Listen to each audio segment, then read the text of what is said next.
যেন না বলছি আমি গরিব। গরিব তো পিছনে রেলিং দেখা যাচ্ছে, গরিব ছাড়া কি দেবে না।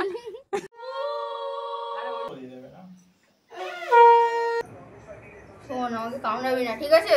তোর জন্য আমার 4টে ইনজেকশন নিতে হয়েছে। না না, মুখের মধ্যে কোন ঢুকিয়ে দে। দাঁড়া দাঁড়া।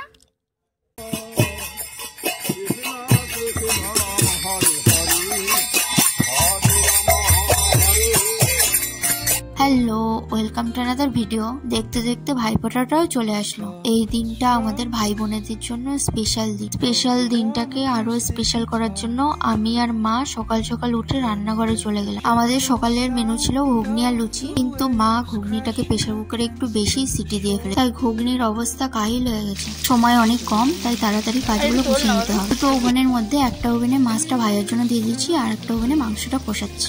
যেন না বলছি আমি গরিব। গরিব তো পিছনে রেলিং দেখা যাচ্ছে, গরিব ছাড়া কি দেবে না।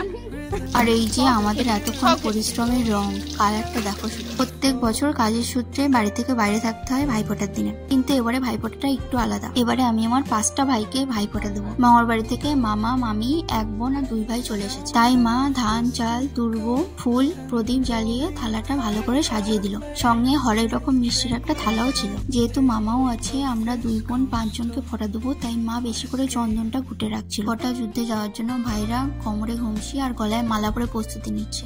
মা প্রথমেই মামাকে ভাইফোঁটা দিতে বসে গেল। শুধু আমি না, মাও অনেক বছর পরে ভাইফোঁটা দিচ্ছে।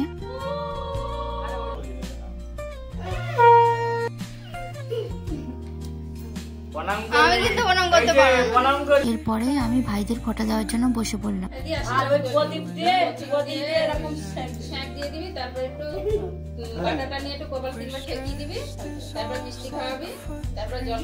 তিনটে বড় গাধাকে ফোঁটা দেওয়ার পরে এখন ছোট ছোট ভাইদের ফোঁটা দেওয়ার পালা। শোন, আমাকে কামড়াবি না, ঠিক আছে? তোর জন্য আমার 4টে ইনজেকশন নিতে হয়েছে, তাও আমি তোকে এইসব দিচ্ছি। প্রণাম করবি আমাকে। পরে বোন বসে পড়লো সবাইকে ফোঁটা দেওয়ার জন্য। প্রথমে ভাইকে খুব যত্ন সহকারে দূর্বা মিষ্টি খাইয়ে বাকিদেরও এক এক করে ফোঁটা দিয়ে নিল। 5টা ভাইকে তো দেখে নিয়েছো, আমি তো আরো 2জনকে ইন্ট্রোডিউস করতে ভুলে গেছিলাম। একটা হচ্ছে আমাদের বাড়িতে ম্যাম, আর একটা হচ্ছে আমাদের হামু।